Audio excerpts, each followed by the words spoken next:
ที่ก็คันจีตะเสคังเงเสตงที่ก็คันจีตะเสคังเงเสตงလူ၌ဖြစ်တတ်သောစုံစမ်းနှောက်ယှက်ခြင်းကိုသာသင်တို့သည်ခံရကြ၏ဖျားသခင်သည်သစ္စာနှင့်ပြည့်စုံတော်မူသည်ဖြစ်၍သင်တို့မခံနိုင်သောစုံစမ်းနှောက်ယှက်ခြင်းကိုသင်တို့၌ရောက်စိမ့်သောငါအခွင့်ပေးတော်မမူသင်တို့သည်ခံနိုင်မည်အကြောင်းစုံစမ်းနှောက်ယှက်ခြင်းအရာနှင့်တကွထွတ်မြောက်သောလမ်းကိုလည်းစီရင်ပြုပြင်တော်မူလိမ့်မည်ဖတ်တော်ရဲ့ကျမ်းပိုက်အပြင်ရောက်စီတိုင်းတို့ဖျားဖင်ကောင်းခြင်းချပေးပါစေဒီညကျွန်တော်ဝင်ခါပေါ်မယ်နှုတ်ကပတ်တော်လေးကတော့စုံစမ်းခြင်း၃မျိုးဆိုပြီးမှကျွန်တော် highlight လေးပေးချင်ပါတယ်စုံစမ်းခြင်း၃မျိုးစုံစမ်းခြင်းနဲ့ပတ်သက်ပြီးမှအမတန်ကြက်ပြတ်ပါတယ်နော်အဲ့တော့ကျွန်တော်အချက်၃ချက်လေးပဲပြောသွားမှာဖြစ်ပါတယ်ကျွန်တော်တို့ခရိယန်အသက်တာမှာယုံကြည်သူအသက်တာမှာစုံစမ်းခြင်းခဏခဏကျွန်တော်တို့ကြားနေကြနော်စကားလုံးလေးဖြစ်ပါတယ်အဲ့တော့နံပါတ်1စုံစမ်းခြင်းကြတော့ဗာလဲဆိုတော့စုံစမ်းနှောက်ယှက်ခြင်းနံပါတ်2ကြတော့စုံစမ်းစစ်ကြောခြင်း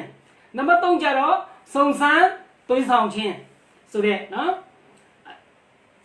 အချက်3ချက်လေးကိုကျွန်တော်ပြောသွားမှာဖြစ်ပါတယ်အဲ့တော့စုံစမ်းနှောက်ယှက်ခြင်းဆိုတဲ့အခါမှာကျွန်တော်တို့ဘာအတွက်ရည်ရွယ်ပြီးမှဖြစ်ပေါ်လာတယ်လဲဆိုတော့အရှိကွဲစေဖို့နော်အကျူးနဲစေဖို့နော်လှုပ်ဆောင်ခြင်းနှောက်ယှက်ခြင်းဒါမှမဟုတ်အစီအစဉ်ဖြစ်စီအောင်မအောင်မြင်အောင်လှုပ်ဆောင်ခြင်းတားဆီးခြင်းမျိုးပေါ့နော်ကျွန်တော်တို့အသက်တာမှာအဲ့တော့ကျွန်တော်တို့သမတိကျမ်းထဲမှာရှင်မသက်ခန်းကြီး20နှစ်အခန်းငယ်15ကနေ20နှစ်ကြားထဲမှာကျွန်တော်တို့ကြည့်မယ်ဆိုရင်သခင်ယေရှုဟာလည်းစုံစမ်းနှောက်ယှက်ခြင်းခံခဲ့တယ်ဆိုတာကျွန်တော်တို့သိနိုင်ပါတယ်အဲ့တော့တနည်းတော့ဖာရိရှဲတွေနဲ့နော်ဖာရိရှဲတွေကမိမိတို့ရဲ့တပိတွေနဲ့ဟေရဒိတပိတွေကိုနော်သခင်ယေရှုထံသို့စုံစမ်းနှောက်ယှက်ခြင်းကစီလွတ်ခဲ့တယ်နော်အဲ့တော့သူတို့ကဘာပြောခိုင်းတယ်လဲဆိုတော့အရှင်ဘုရားတဲ့ကိုတော်ဒီတစ္ဆာရှိပါ၏အဘယ်သူကူမြတ်မကြောက်တဲ့လူမျက်နာကိုလည်းမထောက်ပဲဖျားသခင်ဒီတရားလမ်းကိုဟုတ်မှန်စွာပြတ်တော်မူဒီကိုအကျွန်ုပ်တို့သိကြပါ၏ဆိုပြီးမှနော်ရှောက်ကြပါတယ်နောက်ပြီးတော့သူတို့ကဘာထပ်ပြောတယ်လဲဆိုတော့ကဲတာဘယင်အားအခွန်ဆက်တာအတလောမဆက်အတလောအကျွန်ုပ်တို့ကိုမိတ်တော်မူပါဟုမင်းလျှောက်တယ်သူတို့ကမတိလို့မေးတာမဟုတ်ဘူးသခင်ယေရှုကိုစုံစမ်းနှောက်ယှက်ဖို့ရတက်မေးတာဖြစ်တယ်ပြောချင်တဲ့ကသခင်ယေရှုအတွက်ထောင်ချောက်သခင်ယေရှုကိုဖမ်းခြင်းလို့သခင်ယေရှုကိုအကျိုးနဲ့အရှိကွဲစေခြင်းလို့သူတို့ကအဲ့ဒါလိုမေးခွန်းမေးတာဖြစ်တယ်ဥပမာကဲတာဘယင်ကိုအခွန်ပေးပါဆိုပြီးမှသခင်ယေရှုကပြောမယ်ဆိုရင်သူတို့ကမောရှိရဲ့ပညတ်ကိုချူဖောက်တယ်ဆိုပြီးမှဆွဲဖို့ရန်သူတို့ကြံစီထားတယ်နောက်ပြီးတော့ဖျားသခင်အားဆက်တာဘာဆိုပြီးတော့ပြောမယ်ဆိုရင်ကဲတာဘယင်ကိုစန့်ကျင်တယ်ဆိုပြီးမှအပြစ်ရှာဖို့သူတို့ကစောင့်နေတာဖြစ်တယ်အဲ့ဒါကြောင့်အဲ့ဒါကိုသခင်ယေရှုကသိတဲ့အခါမှာအခန်းငယ်18ထဲမှာယေရှုသည်ထိုသူတို့စိုးမြတ်သောတဘောကိုသိတော်မူလျင်လူဝတ်တော်သူတို့အဘယ်ကြောင့်ငါ့ကိုစုံစမ်းနှောက်ယှက်ကြတနည်းဆိုပြီးမှသခင်ယေရှုကမိန့်တော်မူပါတယ်ဒါပေမဲ့အဲ့ချိန်မှာသခင်ယေရှုကဒါဆိုရင်အခွင့်အရေးကိုပြတ်ကြည့်ပါဦးတဲ့ဆိုပြီးမှတောင်းတဲ့အခါမှာသူတို့ပါလာတဲ့ဒီနာရီတပြားကိုသခင်ယေရှုထံဆက်တာခဲ့တယ်အဲ့ချိန်မှာသခင်ယေရှုကဘာလုပ်တယ်လဲဆိုတော့အဲ့ဒီငွေဒင်းကားပေါ်မှာနော်ငွေဒင်းကားကိုပြပြီးမှဘာလုပ်တယ်လဲဆိုတော့နော်ဤပုံဤလိပ်စာကအဘယ်သူ၏လိပ်စာဖြစ်တနည်းဟုမိခဲ့တယ်ပဝန်းကျင်ကလူအုပ်ကြီးကိုမိခဲ့တယ်အဲ့ဒီချိန်မှာအနေနာမှာရှိတဲ့လူတွေကဘယ်လိုပြန်ပြောတယ်လဲဆိုတော့ကဲတာဘဂျီနီပုံလိပ်စာဖြစ်တယ်ဆိုပြီးမှပြန်ဖြေခဲ့ပါတယ်အဲ့ချိန်မှာသခင်ယေရှုကဘာပြောတယ်လဲဆိုတော့ကဲတာဘယင်နဲ့ဥစ္စာကိုကဲတာဘယင်ကဆက်တတ်ကြပါတဲ့ဖျားသခင်နဲ့ဥစ္စာကိုကဖျားသခင်ကဆက်တတ်ကြပါဆိုပြီးမှမိန့်တော်မူခဲ့ပါတယ်အဲ့ဒါလို့နဲ့ဖာရိရှဲတို့ရဲ့ထောင်ချောက်တဲ့ကနေသခင်ယေရှုကယုံထွက်ခဲ့တယ်ဆိုတာကျွန်တော်တို့သိနိုင်ပါတယ်ဒီနေရာမှာစုံစမ်းနှောက်ယှက်ခြင်းဆိုတဲ့အခါမှာသခင်ယေရှုကိုနော်အဆက်ကွဲဖို့အပိရှာဖို့ရည်ရွယ်ပြီးလောက်ရက်တွေကိုဆိုလိုခြင်းဖြစ်ပါတယ်စုံစမ်းနှောက်ယှက်တာ ကျွန်တော်တို့တက်တာမှာလည်းခဏခဏကြုံတွေ့ရတတ်ပါတယ်နော်အခုလက်ရှိခေတ်စားနေတဲ့ခေတ်စကားနဲ့ပြောမယ်ဆိုရင်တော့အမြင်ကပ်ပုံမှပေါ့နော်အမြင်ကပ်ပုံမှတွေဟာလည်းစုံစမ်းနှောက်ယှက်ခြင်းဖြစ်တယ်ဆိုတာကျွန်တော်တို့သိနိုင်ပါတယ်ကဲနောက်ပြီးတော့ကျွန်တော်တို့နံပါတ်1ချက်မှာကျတော့ကျွန်တော်တို့စုံစမ်းစစ်ကြောခြင်းနော်စုံစမ်းစစ်ဆေးခြင်း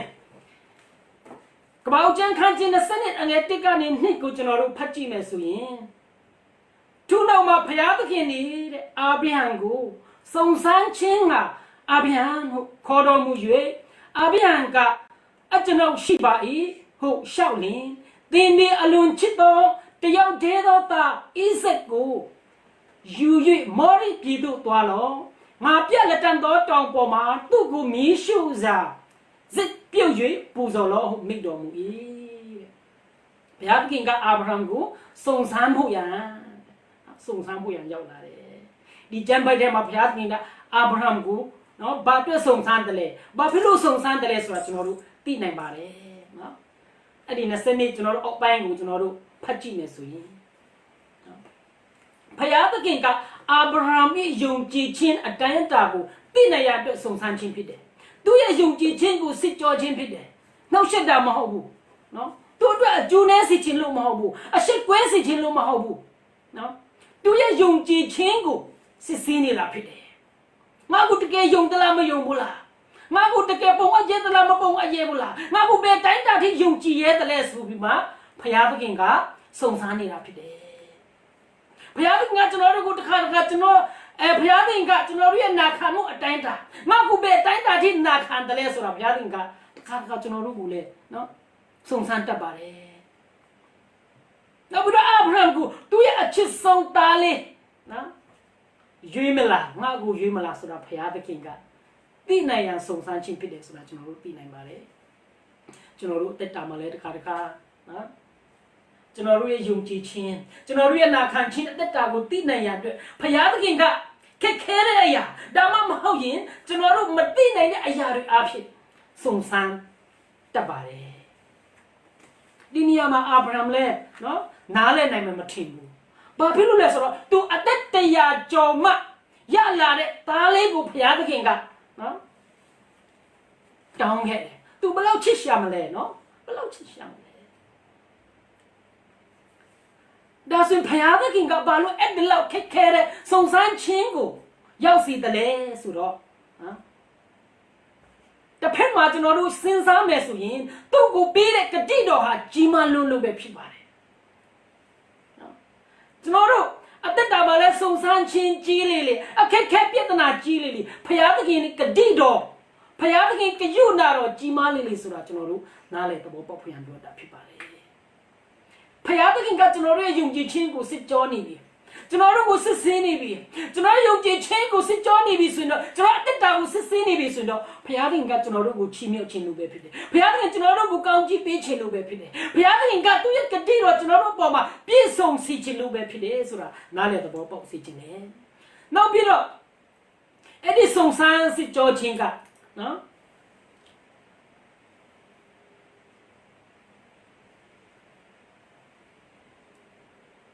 ဖျားတို့တကယ်စက်ကတော့မယ်ဆိုတဲ့အချိန်မှာ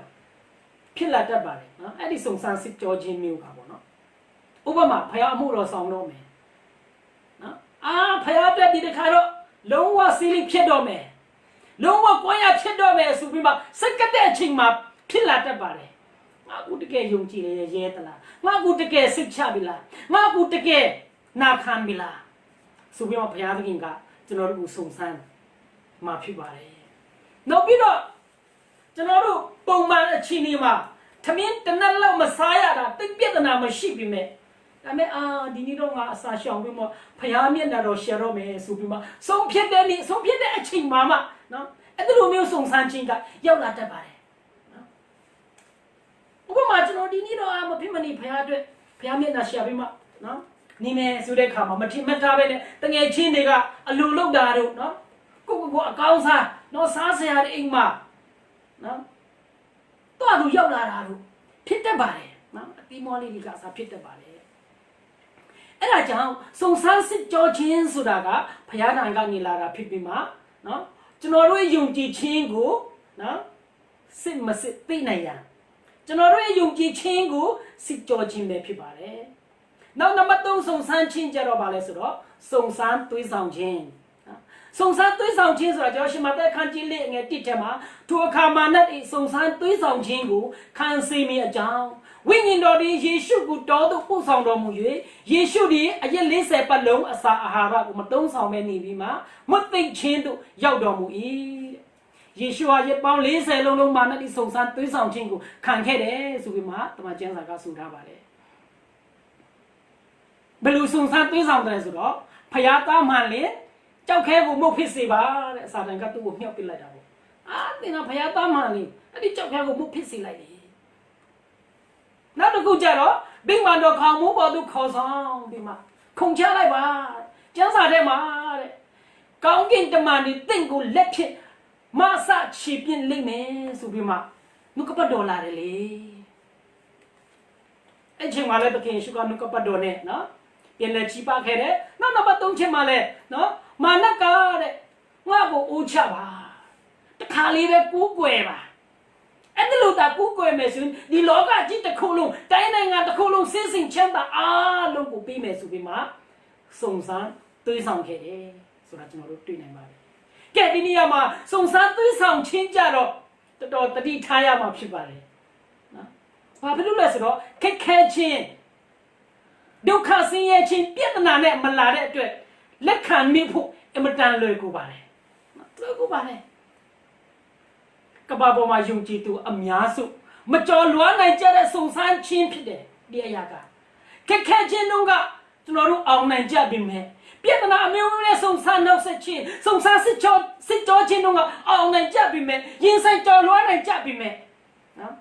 ဒီစုံစမ်းသွေးဆောင်ခြင်းမှာကျတော့ကြအဆုံးတဲ့နော်ယုံကြည်သူတော်တော်များများကျွန်တော်တို့ခရိယန်လောကထဲမှာယုံကြည်သူလောကထဲမှာကျွန်တော်တို့တွေ့ရတာဖြစ်ပါတယ်လောကစီစဉ်ပျော်မွေ့ခြင်းအဖြစ်နော်ကျွန်တော်တို့ခရိယန်ကြီးယုံကြည်သူကြီးပြူလဲနေကြတာမကြော်လွှားနိုင်ကြဘူးမချင်းကျက်နိုင်ကြဘူးပြောရမလားဆက်ပြီးတော့ဖះအသုံးပြုလို့မရတော့တဲ့နော်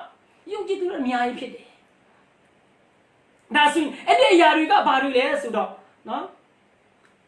ကျွန်တော်အများကြီးထက်ကအချက်3ခုပဲပြောမယ်ငါဆိုတဲ့အတ္တနံပါတ်1နံပါတ်2ငွေကြီးနော်ငွေကြီးကြီးကျွန်းဖြစ်ခြင်းနံပါတ်3ကာမဂုဏ်နဲ့ပျော်မွေ့ခြင်းအဲ့တော့ငါဆိုတဲ့မာမနာကျတော့ကျွန်တော်တို့ဘယ်အချိန်မှရှိတတ်တယ်လဲဆိုတော့ဘုရားက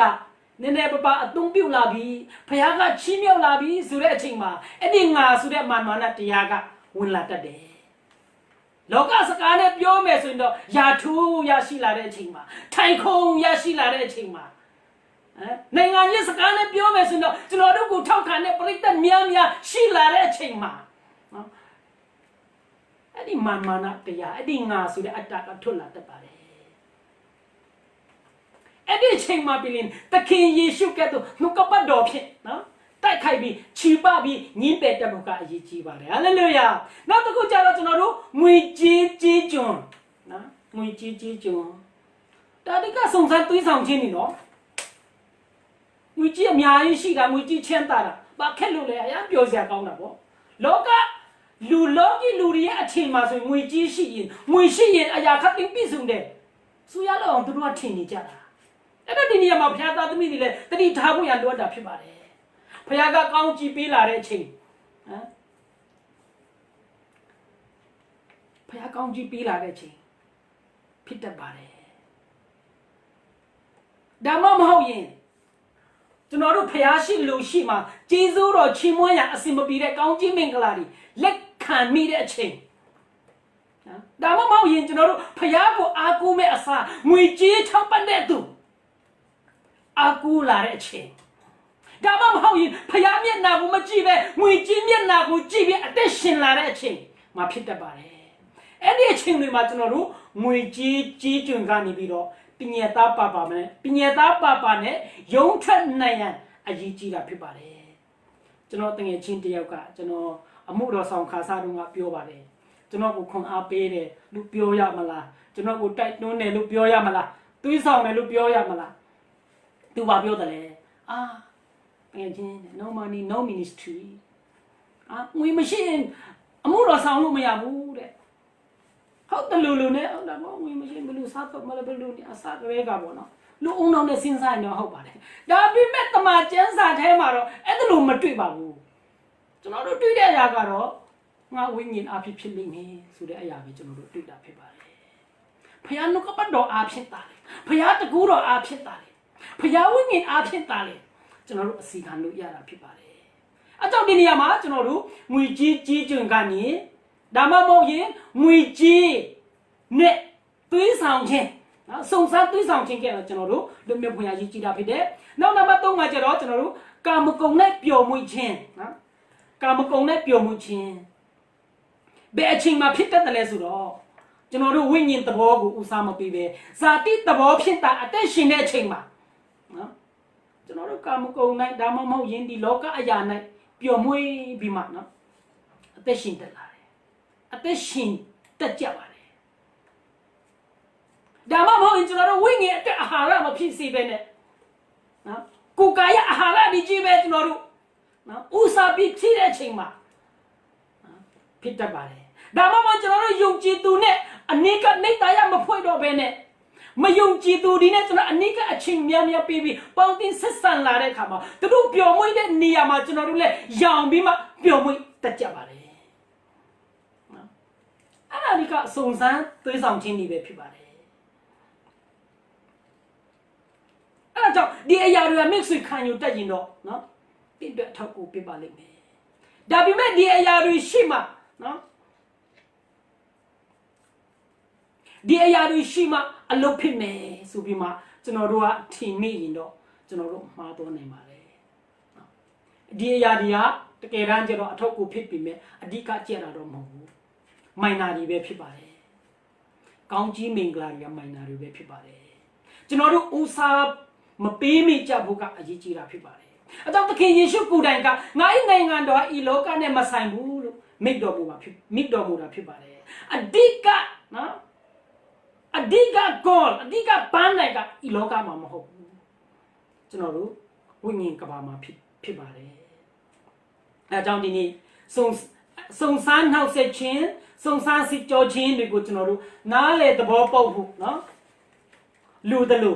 စုံစမ်းသွေးဆောင်ခြင်းကိုလည်းကျွန်တော်တို့ကောင်းနားလေသဘောပေါက်ဖို့ကလိုအပ်တာဖြစ်ပါတယ်အထက်ကစုံစမ်းခြင်းတွေကိုကျွန်တော်တို့ခြုံပြီးမှကြည့်မယ်ဆိုရင်နော်စုံစမ်းနှောက်ဆက်ခြင်းကဖျားသခင်ထံမှာတက်ရိုက်လာတာမဟုတ်တော့လေဖျားအခွင့်ပေးလို့လာတာဖြစ်တယ်ဆိုတာကျွန်တော်တို့သိနိုင်ပါတယ်ယောဘအသက်တာကိုကြည့်ချင်းအဖြစ်ကျွန်တော်တို့သိနိုင်ပါတယ်ယောဘကိုဖျားကတက်ရိုက်နော်မစုံစမ်းပေမဲ့စာတန်ကအခွင့်တောင်းတဲ့အခါမှာစာတန်ကိုဖျားခင်ကအခွင့်ပေးလိုက်တာဖြစ်တယ်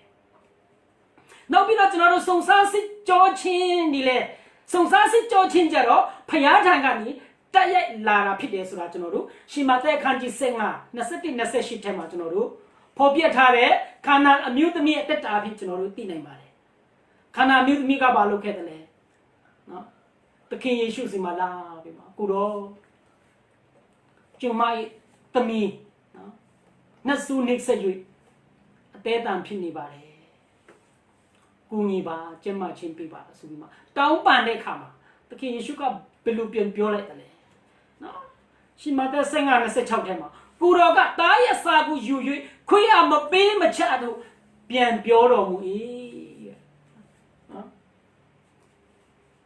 ကဲကျွန်တော်တို့ဆိုရင်တော့ချစ်တော်မိတ်ဆွေတင်းတို့ဆရာတပါးပါကတင်စုတောင်းပြီးဖို့ရအကူကြီးတောင်းတဲ့ချိန်မှာအဲ့ဒါလို့ပြောမယ်ဆိုရင်အဲ့ဒါလို့ငင်းမယ်ဆိုရင်အမေကငါတို့တင်းသားမမဟုတ်တာစသဖြင့်နော်ငင်းမယ်ဆိုရင်ကျွန်တော်တို့ဘယ်လိုခံစားမလဲအ ਨੇ ဆုံးတော့ပေါ့နော်ဘယ်လိုတင်းတို့ဆရာမျိုးလဲဒီလိုတင်းတို့ဆရာမျိုးမတွေ့ဖို့ပါဘူးဆိုပြီးမှကျွန်တော်မှစပြောမိမှာပဲစဉ်းစားမိမှာပဲဒါပေမဲ့ဒီနေရာမှာခန္ဓာအမျိုးသမီးယုံကြည်ခြင်းကိုစစ်ကြောဖို့ရနော်ဖျားကိုယ်တိုင်ထံကနေလာတယ်သခင်ယေရှုကိုယ်တိုင်ကသားသမီးကိုပေးမယ်သားရဲ့အစာကိုယူ၍ခွေးအားမပေးမချဆိုပြီးမှပြောလိုက်တာဖြစ်ပါတယ်ဒါမဲ့ခန္ဓာအမျိုးသမီးကလက်လျှော့သလားမလျှော့ဘူးခုတော့ခွေးတွေစားတဲ့နော်စပွဲပေါ်ကနေကျက်တဲ့ဆန်နုပ်စပုတ်တွေနော်လူဒီစားတဲ့နော် စပွဲပေါ်ကနေကြတဲ့စနုပ်စပုတ်တွေကိုခွေးတွေကစားစမြဲမဟုတ်ဘူးလားဆိုပြီးမှဆက်ပြီးမှတောင်းပန်တဲ့အခါမှာသခင်ယေရှုကအဲ့ဒီအမျိုးသမီးကိုပြင်ပြီးတော့ချီးကျူးတာဖြစ်တယ်သူ့လူမျိုးတွေထဲမှာတော့မှအီးမေးလ်လောက်ယုံကြည်ခြင်းကြီးမားတဲ့လူငါမတွေ့ဘူးသူအမတာအနိကနော်တုံးနဲ့လုံးသူဦးဆောင်လာတဲ့သူ့တပည့်တွေတော့မှသခင်ယေရှုကဘာပြောတယ်လဲနော်လီမုန်တိုင်းနဲ့ကြုံတဲ့အခါမှာတင်းတို့ယုံကြည်ခြင်းပဲမှာလေယုံကြည်ခြင်းအားနေတယ်ဆိုပြီးမှသခင်ယေရှုကပြောဒါပေမဲ့ဒီနေရာမှာခန္ဓာအမျိုးသမီးဂရိလူမျိုးဖြစ်တယ်ယူဒလူမျိုးလည်းမဟုတ်ဘူးဒါပေမဲ့သခင်ယေရှုကယုံကြည်ခြင်းအားကြီးတယ်ဆိုပြီးမှချီးကျူးတာဖြစ်ပါတယ်အဲကြောင့်တစ်ခါကျွန်တော်တို့လည်းခန္ဓာအမျိုးသမီးကဲ့သို့စူတောင်းတာချစ်ချင်းအဖြစ်မရတဲ့ချင်းရှိတတ်ပါတယ်ဒါနဲ့စိတ်သက်ကြစရာမလိုပါဘူးဖခင်ကကျွန်တော်တို့ရဲ့ယုံကြည်ခြင်းကိုစစ်ကြောနေတာဖြစ်ပါတယ်ကျွန်တော်တို့ရဲ့သီးခံခြင်းကျွန်တော်တို့ရဲ့ဝန်ခံခြင်းအသက်တာကိုဘုရားသခင်ကစစ်ကြောနေတာဖြစ်တယ်ဆိုတာကိုနားလည်သဘောပေါက်စေခြင်းနဲ့အဲဒါကြောင့်ကျွန်တော်တို့ဘယ်လိုပုံစံမျိုးမဆိုနောက်ဆက်ခြင်းပဲဖြစ်ဖြစ်နော်စစ်ကြောခြင်းပဲဖြစ်ဖြစ်သွေးဆောင်ခြင်းပဲဖြစ်ဖြစ်ဖခင်အခွင့်ပေးလို့လာတယ်ဆိုတာလက်ခံယုံကြည်စေခြင်းနဲ့စုံစမ်းခြင်းမှန်သမျှပေါ့စစ်မှန်တဲ့ယုံကြည်ခြင်းဆိုတာကအဲ့ဒါပဲဖြစ်တယ်တပတ်မှတစ်ခါဖခင်ရှိခိုးခြင်းမျိုးမဟုတ်သေးပါဘူးဖခင်အတွက်အလုပ်အများကြီးလှုပ်ဆောင်နိုင်ခြင်းတွေလည်းမဟုတ်သေးပါဘူးစစ်မှန်တဲ့ယုံကြည်ခြင်းဆိုတာတင်ရင်ဆိုင်ကြုံတွေ့သမျှသောအရာအပေါ်မှာဖခင်အခွင့်ပေးလို့ဖြစ်တယ်ဆိုပြီးမှဝန်ခံပြီးအသက်ရှင်ခြင်းပဲဖြစ်ပါတယ်အဲ့ဒါစစ်မှန်တဲ့ယုံကြည်ခြင်းဖြစ်တယ်အစဉ်ပြေတွေဖြစ်စေအစဉ်မပြေတွေဖြစ်စေကျမ်းမာတွေဖြစ်စေနော်မကျမ်းမာတွေဖြစ်စေအောင်မြင်တွေဖြစ်စေကြက်ဆုံးတွေဖြစ်စေကျွန်တော်ကိုးကွယ်တဲ့ဖခင်သခင်ဟာအစဉ်အမြဲကောင်းမြတ်တယ်ဆိုပြီးမှဝန်ခံရင်းနဲ့အသက်ရှင်ခြင်းတွေသာစစ်မှန်တဲ့ယုံကြည်ခြင်းစိတ်တော်နဲ့ထိတွေ့တဲ့ယုံကြည်ခြင်းဖြစ်ပါတယ်အဲ့ဒီလိုယုံကြည်ခြင်းရှိမှသာလျှင်ဘယ်အချိန်ဒီမှာပဲရောက်အစဉ်အမြဲဖခင်၌ကျွန်တော်တို့ဝမ်းမြောက်နိုင်မှာဖြစ်ပါတယ်နောက်ဒုတိယပိုင်းလေးကျွန်တော်အနည်းငယ်လေးထပ်ပြီးတော့ပြောခြင်းသေးတယ်ဒါဆိုရင်ကျွန်တော်တို့နော်အဲ့ဒီစုံစမ်းနှောက်ယှက်ခြင်းတွေကနေစုံစမ်းစစ်ကြောခြင်းတွေကနေအဲ့ဒီစုံစမ်းသွေးဆောင်ခြင်းတွေကနေဘယ်လိုလွတ်မြောက်လာမလဲနော်ဘယ်လိုလွတ်မြောက်မလဲတနည်းပြောရရင်ဘယ်လိုရင်ဆိုင်ကြမလဲခုနနော်ကျွန်တော်တို့ဖတ်တော်တဲ့ကျမ်းပိုက်တိကောခန်းကြီး30အခန်းငယ်73ထဲမှာလူနဲ့ဖြစ်တဲ့သောစုံစမ်းနှောက်ယှက်ခြင်းကိုသာသင်တို့ဒီခံရကြ၏ဖခင်သခင်ဒီသစ္စာနဲ့ပြည့်စုံတော်မူသည်ဖြစ်၍သင်တို့မခံနိုင်သောစုံစမ်းနှောက်ယှက်ခြင်းကိုသင်တို့၌ရောက်စိတ်သောငါအခွင့်ပေးတော်မမူသင်တို့ဒီခံနိုင်မည်အကြောင်းစုံစမ်းနှောက်ယှက်ခြင်းနဲ့စုံစမ်းနှောက်ယှက်ခြင်းအရာနဲ့တကွာထွတ်မြောက်သောလမ်းကိုလည်းစီရင်ပြုပြင်တော်မူလိမ့်မည်တဲ့ဟာလေလုယာစုံစမ်းခြင်းဆိုတာကိုတယောက်တည်းကြုံတာမဟုတ်ဘူးတဲ့အကျမ်းစာထဲမှာခါကျွန်တော်တို့ခံစားတတ်ကြတယ်ငါတို့ဘဝကြတော့ငါတို့မိသားစုကြတော့ငါတို့တက်တာကြတော့နော်ငါတို့သင်းတော်ကြတော့စသဖြင့်အမျိုးမျိုးပေါ့နော်ငါတို့နိုင်ငံကြတော့မဟုတ်ပါဘူးကျမ်းစာထဲမှာကျွန်တော်တို့ကြုံတွေ့နေသမျှသောအရာယုံကြည်သူတဦးတယောက်အတွက်ကျွန်တော်တို့ကြုံတွေ့နေသမျှသောအရာလူနဲ့ဖြစ်တတ်သောစုံစမ်းနှောက်ယှက်ခြင်းသာဖြစ်တယ်ဆိုပြီးမှကျမ်းစာကနော်မိန့်တော်မူပါတယ်အဲ့တော့ကိုတယောက်တည်းခံရတာမဟုတ်ဘူးဆိုတာကျွန်တော်တို့အမြဲတမ်းသတိရဖို့ရန်ဖြစ်ပါတယ်ကျွန်တော်တို့ခံရတဲ့ပုံစံသာမတူတာဖြစ်တယ်အဲ့ဒီစုံစမ်းခြင်းအတွက်ဖျားအသုံးပြုတဲ့အရာဖျားအသုံးပြုတဲ့ပုဂ္ဂိုလ်ဖျားနော်အသုံးပြုတဲ့အချိန်နေရာတွေဒါမတူတာဖြစ်တယ်တချို့သောလူတွေအတွက်နော်ကိုဇနီးတဲ့ကိုမိသားစုဝင်တွေကိုလုပ်ဖို့ကံဖက်တွေနော်ခါခါသစိမ့်နေလည်းဖြစ်နိုင်တယ်ဟာတချို့သောသူတွေအတွက်အမတန်ရင်းနေတဲ့လူလည်းဖြစ်နိုင်တယ်နော်တချို့သောသူတွေညအချိန်မှလည်းဖြစ်နိုင်တယ်တချို့သောသူတွေအတွက်မနက်စောစောချိန်မှလည်းဖြစ်နိုင်တယ်တချို့သောသူတွေအတွက်ထမင်းစားတဲ့ချိန်မှလည်းဖြစ်နိုင်တယ်တချို့သောသူတွေအတွက်နော်ဖျားရှိခိုးတဲ့ချိန်မှလည်းဖြစ်နိုင်တယ်တချို့သောသူတွေအစာရှောင်ဆုတောင်းတဲ့ချိန်မှလည်းဖြစ်နိုင်တယ်နော်တချို့သောသူတွေဖျားเจ้าမှလည်းဖြစ်နိုင်တယ်တချို့သောသူတွေအလုတ်ထဲမှလည်းဖြစ်နိုင်တယ်ကျွန်တော်တို့ပုံစံနော်တာမတူတာနေရာနော်အချိန်တာမတူတာဖြစ်ပါတယ်အားလုံးကအဲ့ဒီစုံစမ်းနှောက်ယှက်ခြင်းကခံရတာဖြစ်ပါတယ်နောက်ပြီးတော့ဗာဆက်ပြောသေးတယ်လဲဆိုတော့ဖယားသခင်ဒီသစ္စာနဲ့ပြည့်စုံတော်မူသည်ဖြစ်၍ဖယားသခင်ကသစ္စာနဲ့ပြည့်စုံတဲ့အတွက်နော်ကျွန်တော်တို့မခံမရက်နိုင်တဲ့ အရာကိုနော်ဖယားကမရောက်စေဘူးကဲဒီနေရာမှာလူတွေမခံနိုင်တဲ့အရာတစ်ခုရှိတယ်လူမှုအတိုင်းဝိုင်းထဲမှာလေမယားကြားထဲမှာမိသားစုကြားထဲမှာတာဖကြားထဲမှာတာမိကြားထဲမှာအတင်းအဖွဲဒီကြားထဲမှာနော်နိုင်ငံထဲမှာကျွန်တော်တို့တခါစင်းရဲချင်းတန်ကိုတော့ခံနိုင်ကြပါတယ်စင်းရဲပြီးမဲ့လဲတယောက်နဲ့တယောက်ချစ်ပြီးမှအရန်ပျော်ကြတဲ့မိသားစုတွေအများကြီးရှိပါတယ်အသင်းတော်တွေအများကြီးရှိပါတယ်စင်းရဲပြီးမဲ့လဲအမတန်နော်ဒီလူကောင်းတဲ့နိုင်ငံတွေအများကြီးရှိပါတယ်နော်ကျွန်တော်တို့ကျမ်းမာရေးချူတက်တော်ညာလဲနော်ကျွန်တော်အစဉ်ပြေတဲ့မိသားစုတွေနော်အစဉ်ပြေတဲ့အသင်းအဖွဲ့တွေအများကြီးရှိတယ်တယောက်နေမကောင်းတဲ့အချိန်မှာတယောက်ကနားလေပေးလိုက်ရင်အစဉ်ပြေသွားတာပဲဒါပေမဲ့နော်လူရီဆိုတာကနော်တစ္ဆာဖောက်ချင်းခံရပြီဆိုရင်မလွယ်တော့ဘူးအဲ့ဒီလေမယားကတော့ပြင်ပေါင်းဖို့နော်မလွယ်တော့ဘူးနော်အဲ့ဒီတာဖအဲ့ဒီတာမီကြားထဲမှာအဲ့ဒီသင်းတော်ထဲမှာနိုင်ငံတော်လည်းတူတူပဲလေတစ္ဆာဖောက်ချင်းခံပြီဆိုတော့အဲ့ဒီအဖွဲ့အစည်းအဲ့ဒီအတိုင်းဝန်းကပြင်ပေါင်းဖို့မလွယ်ကြတော့ဘူးဘာဖြစ်လို့လဲဆိုတော့တစ္ဆာဖောက်တဲ့ဒဏ်ကိုမခံစားနိုင်ကြလို့ပဲဖြစ်ပါတယ်ကျွန်တော်တို့ခဏလည်းကြားရပါတယ်လူတွေကြားထဲမှာနော်တစ္ဆာဖောက်မှုတွေကျွန်တော်တို့ခဏကြားကြည့်သိနေရတယ်ဒါပေမဲ့ကျွန်တော်တို့ကိုးကွယ်နေတဲ့ဖယားသခင်ကတော့တစ္ဆာနဲ့ပြည့်စုံတယ်ဘယ်တော့မှကျွန်တော်တို့သားသမီးတွေအပေါ်မှာတစ္ဆာမဖောက်တဲ့ဖယားဖြစ်တယ်ဟာလေလုယာအကြောင်းဆာလံနံပါတ်100ပိုက်ငယ်9မှာအကြောင်းမူကားထာဝရဖယားဒီကောင်းမြတ်တော်မူ၏တဲ့ကယုနာတော်ဒီအစဉ်အမြဲတည်၍တစ္ဆာတော်ဒီကာလအဆက်ဆက်တည်လေတည်းတစ္ဆာတော်ဒီကာလအဆက်ဆက်တည်လေတည်းကာလအဆက်ဆက်ကျွန်တော်နေမကောင်းဘူးကျွန်တော်ဖြားနေတယ်ကျွန်တော်အသက်ကြီးလာလို့ယောဂတော့အသက်ဆုံးသွားတယ်ဆိုပါအောင်တော့ဖယားသခင်ရဲ့တစ္ဆာကာလအဆက်ဆက်တည်တဲ့ကျွန်တော်နောက်နော်ကျွန်တော်ရဲ့ next generation ကျွန်တော်သားသမီးတွေအပေါ်မှာလဲဆက်ပြီးတော့ဖယားတစ္ဆာတည်မြဲအောင်မှာဖြစ်တယ်။ဒါကြောင့်ကျွန်တော်တို့မှာနော်ဒီလိုစိတ်ချစရာကောင်းတယ်ဖယား။အင်းမြတ်လောက်တစ္ဆာရှိတဲ့ဖယားကိုကျွန်တော်တို့စိတ်မချရရင်ကျွန်တော်ဘယ်သူ့ကိုစိတ်ချရမှာလဲ။အဲကြောင့်မင်းစိတ်ချလိုက်ပါ။သူဖယားကိုပုံအပ်လိုက်ပါ။အနံလိုက်ပါ။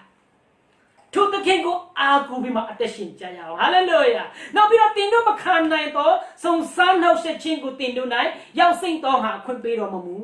တဲ့ကျွန်တော်တို့မခံမရပ်နိုင်တဲ့စုံစမ်းနှောက်ယှက်ခြင်းမရောက်စေဘူးဂရိပေးထားပါတယ်အာဗြဟံတက်တာကိုကျွန်တော်တို့ကြည့်မယ်ဆိုရင်အသက်100ကျော်မှရတဲ့သားကိုဖခင်ကနော်တောင်းရသလားပေါ့မခက်လွန်းဘူးလားပေါ့အရန်ခက်တာပေါ့ဒါနဲ့ကျွန်တော်တို့ထင်ထားသလိုတော့နော်ဖြစ်မှာတော့မဟုတ်ပါဘူးကျွန်တော်တို့လည်းအဲ့လိုပဲထင်တာပေါ့အာဗြဟံအရန်နော်ခက်ခဲမှာပေါ့နော်ဒါပေမဲ့ကျမ်းစာထဲမှာအဲ့ဒီခက်ခဲတဲ့အရာပေါ်ပြထားတဲ့ကျွန်တော်တို့မတွေ့ရပါဘူးကျွန်တော်တို့ကျမ်းစာကိုတီချာလေ့လာမယ်ဆိုရင်တော့အာဗြဟံဖခင်နဲ့အခုမှစတွေ့တာမဟုတ်ဘူးနော်ဖခင်ရဲ့အကြောင်းကိုအာဗြဟံကကောင်းကောင်းသိပြီးသွားပြီနော်သူနေထိုင်တဲ့ဥရမြို့မှာနော်ဘုရားခင်ကထွက်ခေါ်ခိုင်းတယ်ငါပြက်လက်တော်ပြည်သူသွားပါတဲ့နောက်ပြီးတော့တားယောက်ျားကိုပြီးမယ်ဆိုကတိပေးထားတယ်နောက်ပြီးတော့လူမျိုးတကာဖခင်ဖြစ်စီမယ်ဆိုပြီးမှအာဗြဟံကိုလည်းကတိပေးထားတယ်အာဗြဟံဆိုပြီးမှနော်သူ့နာမည်ကနေအာဗြဟံဆိုပြီးမှနာမည်အတိတ်ကိုပေးလိုက်တယ်ဘုရားကနောက်ကတိတော့တားဖို့မဆောက်ပဲဇနီးတဲ့အကျင့်အားဖြင့်ပေါ့အသက်ရှင်မိတဲ့အခါမှာကျုံမဟဂါနဲ့တာဣရှမေလရခဲ့တယ်အဲ့ချိန်မှာအာဗြဟံကကိုရောလည်းခံပြီးတော်မူပါဒီသားကိုဒါပေမဲ့ဘုရားသခင်ကလည်းမခံနိုင်ဘူးဂရိတော်သားမဟုတ်တဲ့အတွက်သူတို့ဘာသာသူတို့လုံတဲ့သားဖြစ်တဲ့အတွက်နော်နောက်ဆုံးအသက်100ကျော်မှရလာတဲ့ဂရိတော်သားဖြစ်တဲ့ဣဇက်ကိုဘုရားသခင်ကတောင်းလာတာဖြစ်ပါတယ်ပြောချင်တဲ့အရာကဖယားသခင်ကိုအာဗြဟံကအခုမှစတွေ့တာမဟုတ်ပဲနဲ့ဒီကြားထဲမှာဖယားနဲ့ဇလန်းနေအများကြီးရှိခဲ့ပြီးပြီအဲကြောင့်အာဗြဟံရဲ့ယုံကြည်ခြင်းအတိုင်းအတာနဲ့နော်တင့်တော်တဲ့လိုက်ဖက်တဲ့စုံစမ်းခြင်းကိုဖယားသခင်ကပေးတာဖြစ်တယ်အဲကြောင့်ဖယားသခင်က ကျွန်တော်တို့တက်တာမှာလဲကျွန်တော်တို့ရဲ့ယုံကြည်ခြင်းအတိုင်းတာနဲ့တင့်တော်တဲ့ယုံစုံစမ်းခြင်းကိုသာဘုရားကအခွင့်ပေးမှာဖြစ်ပါတယ်အဲ့ဒါကိုယုံကြည်စေခြင်းတယ်အဲကြောင့်ကျမ်းစာကတင်တို့မခံနိုင်တဲ့ဒုက္ခဆင်းရဲခြင်းရောက်ရန်အခွင့်ပေးတော်မှာမူဒီနေ့ပြောရရင်ကျွန်တော်တို့ကြားထားတဲ့နှုတ်ကပတ်တော်ကျွန်တော်တို့သိထားတဲ့နှုတ်ကပတ်တော်ကဒီပြဿနာထက်ကနေဒီအခက်ခဲထက်ကနေကျွန်တော်တို့ကိုလွတ်မြောက်ခြင်းပေးမယ်ဆိုတာဘုရားကသိနေတာဖြစ်တယ်ကျွန်တော်တို့ခံယူထားတဲ့တမန်တရားကကျွန်တော်တို့ကိုလွတ်မြောက်ခြင်းပေးမယ်ဆိုတာဘုရားကကောင်းကောင်းသိနေတယ်ဘာဖြစ်လို့လဲဆိုတော့ကျွန်တော်တို့ဟာမသိဘူးတော်သူမဟုတ်တော့ဘူးမကြားဘူးတော်သူလည်းမဟုတ်တော့ဘူးမခံစားဘူးတော်သူလည်းမဟုတ်တော့ဘူးကျွန်တော်တို့အမြဲတမ်းရွေးချယ်လို့ရတာဖြစ်ပါတယ်ကျွန်တော်တို့ဟာတခါနော်ယုံကြည်ကင်ဆွဲပြီးသားတမန်တရားကိုမြဲမြဲကင်ဆွဲဖို့ရန်ဘုရားသခင်အလိုတော်ရှိတယ်เบียดขานจีตรงangel 17ထဲမှာငါဒီအလင်းမြင်လာမည်တင်းနဲ့တရဖူကအဘယ်သူမြတ်မယူစီချင်းငါရခဲ့ပြီးသားအရာကိုဆွဲကင်လို့ဒီနှုတ်ကပတ်တော်ဟာဖီလာဒဲလ်ဖီအသင်းတော်အတွက်ဘုရားနှုတ်ကပတ်တော်ဖြစ်တယ်ဒီနေ့ကျွန်တော်တို့အရောက်စီတိုင်းမိမိအတွက်ခံယူစီခြင်းတယ်ကျွန်တော်တို့ခံယူပြီးသားအရာကိုကျွန်တော်တို့မြင်မြင်ကင်ဆွဲဖို့ဖြစ်တယ်ကျွန်တော်တို့ယုံကြည်လက်ခံပြီးသားတမန်တရားကိုမြင်မြင်ကင်ဆွဲဖို့ဖြစ်တယ်ယုံကြည်သူအသက်တာဆိုတာနောက်ပြန်လှည့်လို့မရတဲ့အသက်တာဖြစ်တယ်ကျွန်တော်တို့အတွက်နော်ရှိဆက်ဖို့ပဲရှိတယ်နှုတ်ဆုံးဖို့လမ်းမရှိဘူးတခါတော့ကျွန်တော်တို့ချော်လဲနိုင်ပါတယ်ဒါပေမဲ့ဘုရားသခင်က89ကြိမ်လဲရင်လည်းပြန်ထူမယ်ဒါပေမဲ့ယုံကြည်ခြင်း backslide ဖြစ်နေတယ်ဆိုရင်တော့ဘုရားအလိုတော်မရှိဘူးဖခင်ကအာရနှစ်သက်မှာမဟုတ်ဘူးကျမ်းစာထဲမှာကျွန်တော်တို့ရှင်ပေါလုဖော်ပြထားတဲ့ယုံကြည်သူများအတွက်ဖခင်သခင်ပြင်ဆင်ပေးသောလက်နက်စုံထဲမှာနော်တစ္ဆာခပန်းဖြုံးမချင်းပါရမီရင်ဥတ္တစာတို့ညီသက်ချင်းနဲ့ရင်တော်ဧဝံဂေလိဟောပြောရာအသိရှိချင်းခြေစွတ်တို့နော်ယုံကြည်ခြင်းတိုင်းလွာတို့ကဲတင်ချင်းတိုင်ခမောက်တို့နှုတ်ကပတ်တော်ဓာတ်တို့ကျွန်တော်တို့တွေ့ရတာဖြစ်တယ်အဲ့တော့ကျွန်တော်တို့ယန်သူကိုတိုက်ခိုက်ဖို့ရတယ်ယန်သူရဲ့နော်အန်ဒရေကနေကျွန်တော်တို့မိမိကိုကာကွယ်နိုင်ဖို့ရနော်ဒီစစ်ဝတ်တန်စာနော်လက်နဲ့စုံနေနဲ့ပြင်ဆင်ဖို့ရရှင်ပေါလုကကျွန်တော်တို့ကိုတိုက်တွန်းထားတယ်တွန်းတင်ထားတာဖြစ်ပါတယ်ဒါမဲ့အဲ့ဒီလက်နဲ့ဒီကိုအသုံးပြုဖို့ကျွန်တော်တို့ရှစ်တူးမယ်ဆိုရင်တော့နော်ကျွန်တော်တို့အန်ဒရေမရှိနိုင်ဘူးအကာလဲပါတယ်ကျွန်တော်တို့ရန်သူကိုပြန်တိုက်ဖို့နော်လက်နဲ့လဲပါတယ်ဒါပေမဲ့ကျွန်တော်နောက်ပြန်လှည့်မယ်ဆိုရင်တော့ရန်သူကအလွယ်တကူနဲ့ကျွန်တော်တို့ကိုနော်ပြစ်မှတ်နိုင်မှာဖြစ်ပါတယ်ရန်သူလက်နဲ့ကျွန်တော်တို့ကိုထိနိုင်မှာဖြစ်ပါတယ်နော်ဒီမှာရင်ဥက္တစာတော့ပါပြီမဲ့အနောက်ဘက်မှာကျတော့အကာမပါတော့ဘူးနောက်ပြန်လှည့်ရင်တော့ကျွန်တော်တို့ရဲ့အနောက်ဘက်မှာနော်စာတန်ကကျွန်တော်တို့ကိုအလွယ်တကူနဲ့တိုက်ခိုက်နိုင်မှာဖြစ်ပါတယ်အဲကြောင့်ကျွန်တော်တို့ယုံကြည်သူတဦးတယောက်အနေနဲ့ဆိုရင်ကျွန်တော်တို့နောက်ပြန်လှည့်လို့မရတော့ဘူးရှိစက်ပဲတော့ဖို့ရဖြစ်ပါတယ်နော်နောက်ပြီးတော့တင်မခံနိုင်တဲ့သွေးဆောင်ခြင်းတွေလည်းမပေးဘူးတဲ့နော်အဲ့တော့ကျွန်တော်တို့စိုးရင်ပူပန်စရာမလိုဘူးဒီစုံစမ်းခြင်းတွေအတွက်ရှင်မသက်6:33ထဲမှာဘုရားသခင်နိုင်ငံတော်နဲ့ဖြောင့်မခြင်းတရားကိုရှေးဦးစွာရှာကြလောနောက်မှထိုအရာများကိုထပ်၍ပေးတော်မူလက်တန်းနိုင်ငံတော်နဲ့ဖြောင့်မခြင်းတို့ရှာပြီးပြီပေးဆက်ပြီးပြီဖျားအတွက်ကျွန်တော်တို့တတ်နိုင်တဲ့လို့တော့ဆက်ကပ်ပြီးပြီဒါပေမဲ့ထိုအရာဖြစ်တဲ့ကောင်းခြင်းမင်္ဂလာကမလိုက်လာနိုင်သေးဘူးဘာဖြစ်လို့လဲရှင်းနေပါတယ်အဲ့ဒီအရာလဲကျွန်တော်တို့နော်ကောင်းခြင်းမင်္ဂလာဒဏ်ကျွန်တော်တို့မခံနိုင်သေးလို့ပဲဖြစ်ပါလိမ့်မယ်ဖျားတကယ်ချင်းမြောက်ခြင်းဒဏ်နော်မခံနိုင်သေးလို့ဖျားတကယ်ချင်းမြောက်ခြင်းတာဝန်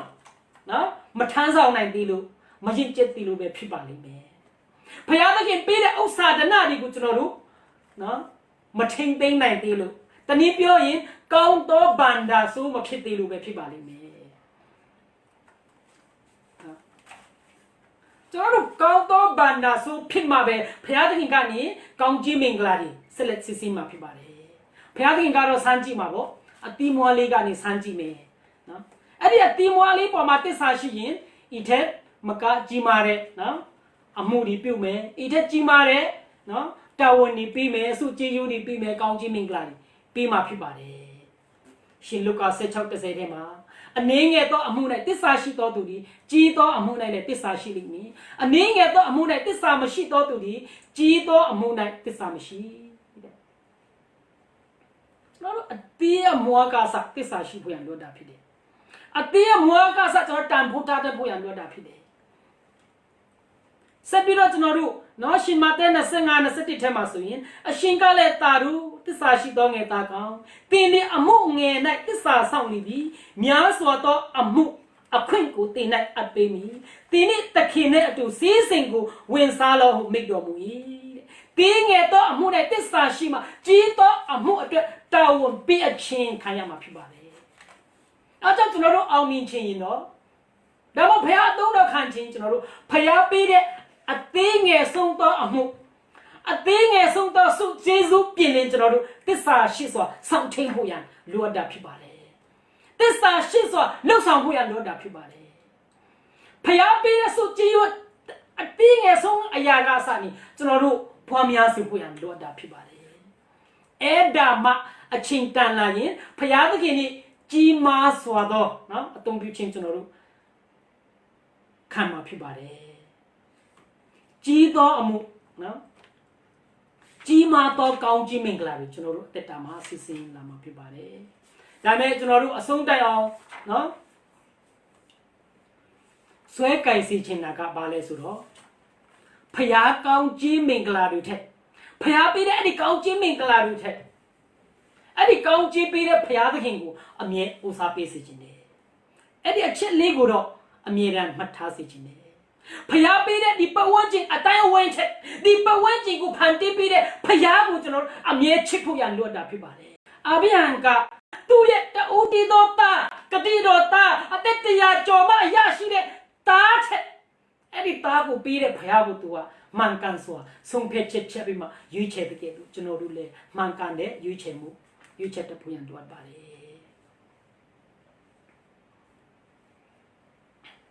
အဲ့ဒါကြောင့်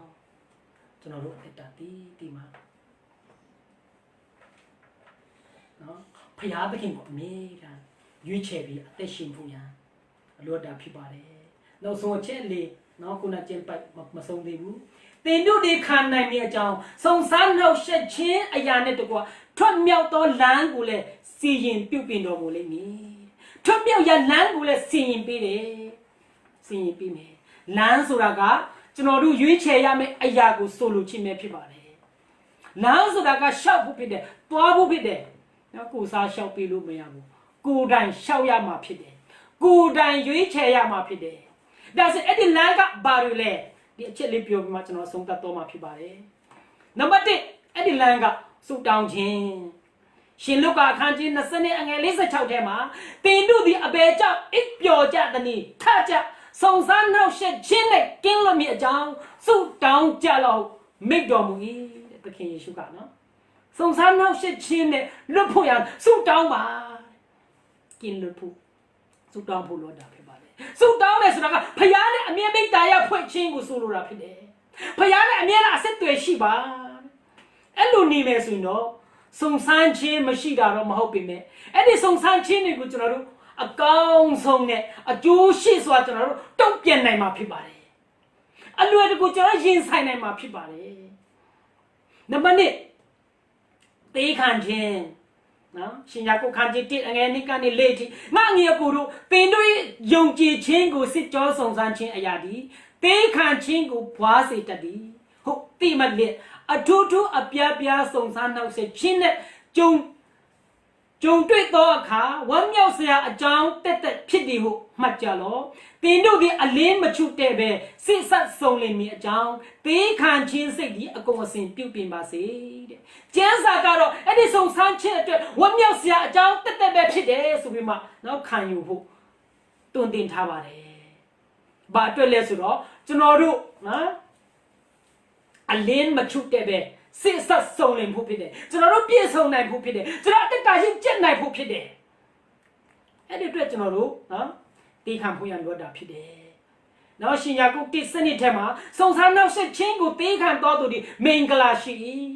အကြောင်းမူကားစစ်ကြောစုံစမ်းခြင်းကိုခံပြီးမှဖျားသခင်ကိုချစ်တော်သူတို့အားဂတိထားတော်မူသောအသက်တရဖို့ကိုရလိမ့်မယ် အဲ့ဒီစုံစမ်းနှုတ်ဆက်ခြင်းခံတော်သူဟာမင်္ဂလာရှိတော်သူတွေဖြစ်တယ်နော်အဲ့ဒီစုံစမ်းစစ်ကြောခြင်းခံပြီးမှကတိတော်မူသောအသက်တရဖို့ကိုရမယ်စုံစမ်းစစ်ကြောခြင်းခံပြီးမှရမှာဖြစ်ပါတယ်မခံဘဲနဲ့တော့ရလို့မရဘူးနော်အဲ့ဒါကြောင့်စုံစမ်းနှုတ်ဆက်ခြင်းကိုတေးခံဖို့လိုတာဖြစ်ပါတယ်အောင်မြင်ခြင်းဆိုတာကလည်းအလူလူရရှိလာတာမဟုတ်ပါဘူးတိုက်ပွဲမရှိဘဲနဲ့အောင်မြင်ခြင်းဆိုတာမရှိနိုင်ပါဘူးစာမီပွဲမရှိဘဲနဲ့စာမီပွဲအောင်ခြင်းဆိုတာလည်းမရှိနိုင်ပါဘူးယုံကြည်သောအသက်တာမှာလည်းဒုက္ခဆင်းရဲခြင်းမရှိဘဲနဲ့အသက်တာချင်းကျက်တယ်ဆိုတာမရှိနိုင်ပါဘူးနော်ဒီအရာတွေကနော်ကျွန်တော်တို့နှုတ်ကပတ်တော်နဲ့ဖျားကိုအားကိုးပြီးကျွန်တော်တို့ရင်ဆိုင်ရမယ်အရာတွေဖြစ်တယ်အဲကြောင့်စုံစမ်းခြင်းဆိုတာကပုံစံအမျိုးမျိုးဖြစ်လာနိုင်တယ်ဒုက္ခဆင်းရဲခြင်းနော်အဖြစ်ကျွန်တော်တို့စုံစမ်းနှုတ်ဆက်ခြင်းစုံစမ်းစစ်ကြောခြင်းနော်ကောင်းကြီးမင်္ဂလာအဖြစ်လောကပြုံမှုခြင်းအဖြစ်ကျွန်တော်တို့စုံစမ်းတွေးဆောင်ခြင်းတွေလာနိုင်ပါတယ်ဖြစ်လာနိုင်တာဖြစ်ပါတယ်အဲကြောင့်ဒီအရာတွေကိုကျွန်တော်တို့တာမန်လူတိုင်းတွေ့နေတဲ့အရာဖြစ်တဲ့အတွက်ကျွန်တော်တို့ကြောက်စရာမလိုပါဘူးလိုအပ်တဲ့ချိန်မှာကျွန်တော်တို့နော်ဆုတောင်းပြီးမှကျွန်တော်တို့တေးခံထပ်ဖို့နော်တေးခံတက်ဖို့လိုအပ်တာဖြစ်တယ်နောက်ဆုံးချက်မှာအဲ့ဒီစုံစမ်းနောက်ဆက်ခြင်းရဲ့အဖြစ်ကသခင်ယေရှုကိုယ်တိုင်ပဲဖြစ်တယ်ဟေဘရဲခန်းကြီးနှစ်အငယ်18ထဲမှာထို့သို့နောက်ဆက်ခြင်းကိုကုတော်တိုင်ခံ၍ဒုက္ခဆင်းရဲခြင်းနဲ့ကျင်လည်သောကြောင့်စုံစမ်းနောက်ဆက်ခြင်းအမှု၌တွေ့ကြုံသောသူတို့ကိုမဆခြင်းဟာတတ်နိုင်တော်မူ၏ဟာလေလုယာသခင်ယေရှုဟာသူကိုယ်တိုင်ဒုက္ခဆင်းရဲခြင်းနဲ့ကျင်လည်သောကြောင့်သခင်ယေရှုကိုယ်တိုင်ဒုက္ခဆင်းရဲခြင်းကိုခံဖို့သောကြောင့်အဲ့ဒီစုံစမ်းခြင်းအမှုနဲ့နော်တွေ့ကြုံသောသူကိုမဆခြင်းကတတ်နိုင်တယ်တနည်းပြောရမယ်ဆိုရင်တော့စုံစမ်းခြင်းနဲ့ပတ်သက်ပြီးသူကောင်းကောင်းအတွေ့အကြုံရှိတဲ့အတွက်ကျွမ်းကျင်တဲ့အတွက်ဘလို့စုံစမ်းခြင်းမျိုးမဆိုဘလို့ဒုက္ခဆင်းရဲခြင်းမျိုးမဆိုကျွန်တော်တို့ရင်ဆိုင်နေရင်လေဆိုရင်ဆရာမလိုပါဘူးသူသခင်ကဘလို့လွတ်မြောက်နိုင်မလဲဘလို့ရင်ဆိုင်ရမလဲဘလို့အနိုင်ရမလဲဆိုတာကျွန်တော်တို့ကိုမဆဖို့ရန်တတ်နိုင်တော်မူတယ်သူကကျွမ်းကျင်တယ်သူကိုယ်တိုင်ခံစားဖို့တဲ့အတွက်အတွေ့အကြုံရှိတဲ့အတွက်ကျွန်တော်တို့အလုံးရှောက်ရင်လဲနော်လုပ်ငန်းတွေ့ကြုံရှိတဲ့လူကိုဦးစားပေးတာဖြစ်တယ်အတွေ့အကြုံဆိုတာကနော်ငွေနဲ့ဝယ်လို့မရဘူးလက်တွေ့အချိန်ပေးပြီးမှကိုယ်တိုင်နော်ရင်ဆိုင်တင်ယူရတဲ့အရာဖြစ်တယ်အဲ့ဒါကြောင့်သူထွတ်မြောက်ရာလမ်းဟာသူသခင်ပဲဖြစ်ပါတယ်သူသခင်ကမဆားနိုင်တယ်တင်ရင်ဆိုင်နေရတဲ့ပြဿနာဒုက္ခဆင်းရဲခြင်းအဖြစ်ဟာသူသခင်ပဲဖြစ်ပါတယ်သူအထဲမှာနေမှတာလေသူနဲ့အတူတူဖြတ်တမ်းမှတာလေဒီစုံစမ်းနှုတ်ဆက်ခြင်းတွေကိုကျွန်တော်တို့အလွယ်တကူအောင်မြင်နိုင်မှာဖြစ်ပါတယ်အဲတော့သူ့ထံတို့ကျွန်တော်တို့ဒူးဝင်ချင်းကတော့သူတိုင်းဟာဤပြဿနာခက်ခဲများကိုသူဖြေရှင်းပေးခြင်းနေတာဖြစ်ပါတယ်ရှင်မဿဲ7:28ထဲမှာဝန်လေးတွေပင်ပန်းတော်သူပေါင်းလူငါထံတို့လာကြတော့ငါဒီချမ်းသာပေးမည်လူတွေကတော့ဗာပြောတတ်ကြတယ်လေလူသားလာပါပြဿနာမပါလာပါနဲ့ပြောတတ်ကြပါတယ်ဒါပေမဲ့သခင်ယေရှုကကြတော့တင်ပြဿနာခက်ခဲတွေကိုငါအပေးပါတင်ပြဿနာတွေနဲ့ငါစီလာပါငါတတ်တင်ထဘူးငါကိုပေးပါငါအားပေးပါငါထဘူးထမ်းကြပါကျွန်တော်တို့ရဲ့နော်မရင်ဆိုင်နိုင်တဲ့အခက်အခဲပြဿနာတွေဖြေရှင်းပေးဖို့ရန်လှုပ်ဆောင်ပေးဖို့ရန်ထမ်းဆောင်ပေးဖို့ရန်ဆောင်ရွက်ပေးဖို့ရန်သခင်ယေရှုကကျွန်တော်တို့ကိုဖိတ်ခေါ်နေပါတယ်ချစ်တော်မိတ်ဆွေအဲ့လိုကျွန်တော်တို့ရဲ့ပြဿနာဒုက္ခဆင်းရဲများကိုပါလက်ခံပေးတဲ့သခင်ကကောင်းကင်အောက်မြေကြီးပေါ်မှာသခင်ယေရှုတပါးပဲရှိပါတယ်အဲကြောင့်သူ့ထံသို့ကျွန်တော်တို့ပြန်လဲတိုးဝင်ချင်းကပ်ချင်းဒီကျွန်တော်တို့လွတ်မြောက်ရာလမ်းပဲဖြစ်ပါတယ်ကျွန်တော်တို့ရွေးချယ်ရမယ်လမ်းပဲဖြစ်ပါတယ်ကျွန်တော်တို့ရှောက်သွားရမယ်လိုက်ရှောက်ရမယ်လမ်းပဲဖြစ်ပါတယ်ဒါကြောင့်စုံစမ်းခြင်းမျိုးစုံဖြစ်တဲ့ဒုက္ခဆင်းရဲခြင်းပြဿနာတွေကိုတမန်ကျမ်းစာရှုထောင့်ကနေကျွန်တော်တို့မြင်တတ်ပြီးအကောင်းဆုံးတုတ်ပြန်တတ်တော်သူဖြစ်ဖို့ရန်နှုတ်ကပတ်တော်အားဖြင့်အယောက်စီတိုင်းဖျားခင်ကောင်းချီးချပေးပါစေအာမင်